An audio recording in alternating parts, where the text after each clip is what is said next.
Good morning. We are reporting social planning.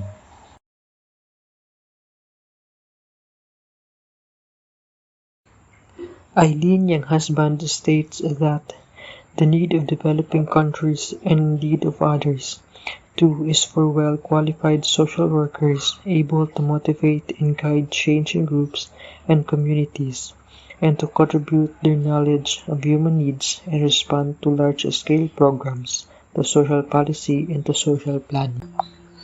Planning in social work was used originally to refer to a process a social worker engaged in as part of her problem-solving activities with particular clients. Since social work efforts in the past were usually associated only with helping individuals with special needs and problems. However, the term planning in social work has taken on another meaning, calling for social workers with a technical preparation to work with planning bodies and to assist in the planning of social services response to the needs and problems of people.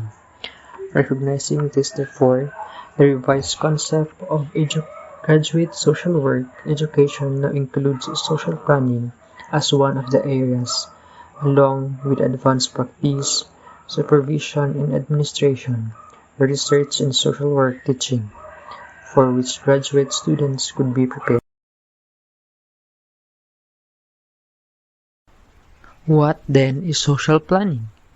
A proper understanding of the term requires that we start with a definition of other more basic terms, that is, planning and national planning.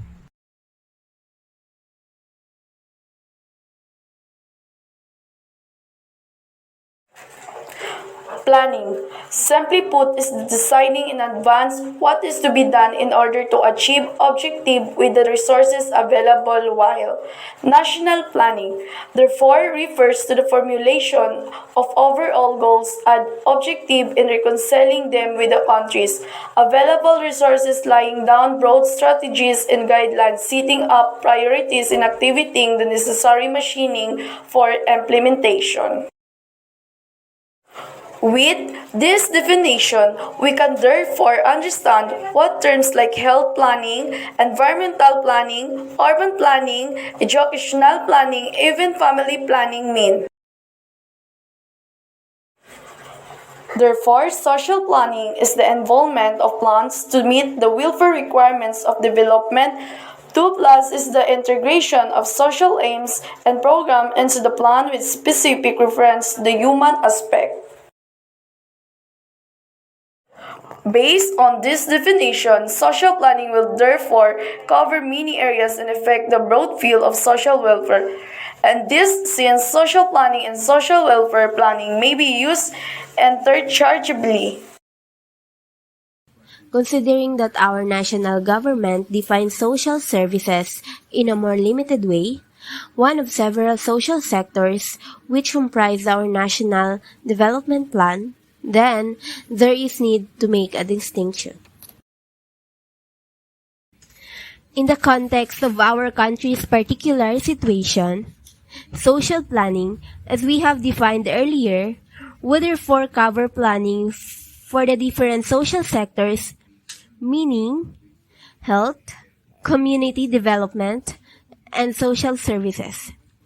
So that social welfare planning would refer only the planning for one of these sectors, the social services sector, and so is not the same as social planning.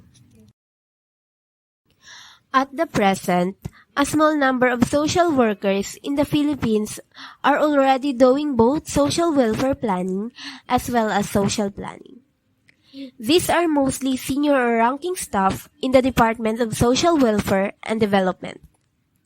Examples are undersecretaries, assistant secretaries, and bureau directors, who contribute an executive planning committee which discuss and formulate the agency's national plans based on national planning guidelines and project proposal and programs to translate policies. The social planning is charged with the responsibility of seeing to it that country strategy for social development, includes as an essential components those welfare activities which help to ensure that plans and policies are fully responsive to needs and operation of people to active the most urgent social problem without undue delay and prevent further social disruption and to achieve a more equitable distribution of the benefits occurring at each stage of regional development. Since they work directly with people, social workers know the latter's needs and problems, their aspiration and apprehension, their capacity and limitation, and the way in which they can be involved in process of development. This contribution can certainly mean a lot in the planning that is being done for the field of human settlement, nutrition, family planning, community development, health, labor, and where social work's role at the present time is still minimal.